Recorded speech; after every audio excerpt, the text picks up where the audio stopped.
Salam sejahtera. Satu artikel saya dapat daripada Obulan.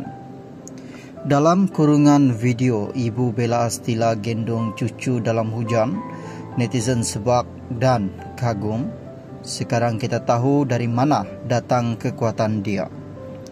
Ibu kepada pelakon dan penyanyi Bella Astila menyorot perhatian warganet kerana menonjolkan kasih sayangnya yang tidak berbelah bagi terhadap cucu. Menerusi video yang dikongsi yang dimuat naik semula di TikTok, kelihatan ibu kepada Bella Astila, Siti Zarina, sedang menggendong cucunya, Muhammad Aiden, ketika hujan lebat. Bukan itu sahaja, Zarina turut memayungi anak sulung kepada artis tersebut yang kelihatan masih berpakaian sekolah.